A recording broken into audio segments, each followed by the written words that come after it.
We are joined by Elizabeth Schroeder. She's an economist at Oregon State University, and you have been studying how our information diet, if you will, can really impact the way we see the world. Good morning, Elizabeth. Thank you so much for waking up early with us this morning.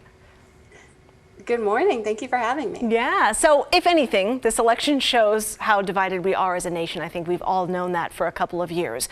A lot of us have watched that Netflix documentary, The Social Dilemma.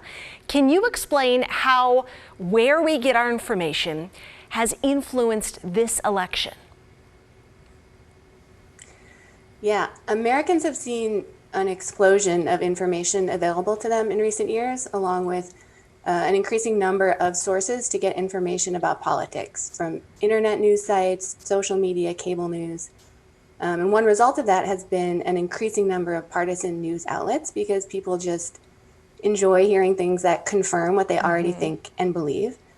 But getting news from partisan sources can also create a kind of echo chamber effect and change the information that people have about politics and about people running for office. So we see partisan media changing information in predictably partisan ways, and that can in turn influence voting behaviors. That was going to be my next question, Elizabeth, just talking about the algorithms that, Facebook and Twitter and all of these different outlets just show you more of what you want, and it filters out the other side. So you never really even see or hear and understand where maybe someone else may be coming from.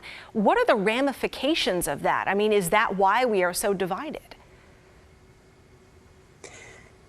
Yeah, so news has become increasingly partisan over time, including, as you mentioned, getting news from social media based on algorithms that show you what you already like to see. We also know that cable news channels have become increasingly partisan over time. That's documented. And this trend has been shown in multiple studies, including in my own research, to actually have an impact on voting patterns. And one channel we found through which that happens is that cable news changes the information people have. But it's also, partisan news has been linked to increased polarization in general among Americans and even more partisan voting behavior from our elected officials. So now we know Russia was a big player in misinformation in 2016, and they did it pretty simply by just posting and posting and posting. Do you think misinformation was a bigger issue then or now? I think it's becoming a bigger issue because it's becoming even harder to combat. So exactly for the reason you said, in 2016, the big concern was misinformation coming from outside actors, foreign countries trying to influence our elections. This year, we've seen social media companies really struggle to respond to misinformation coming from our own politicians or their supporters.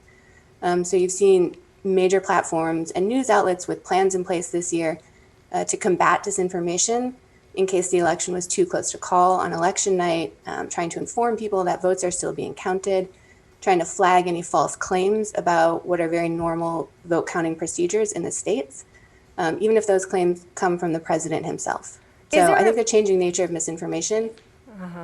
Is there an easy way? I mean, should more of us be kind of listening and playing devil's advocate and clicking follow on maybe some totally opposite, accounts than in order to see kind of both sides? Is that a good idea?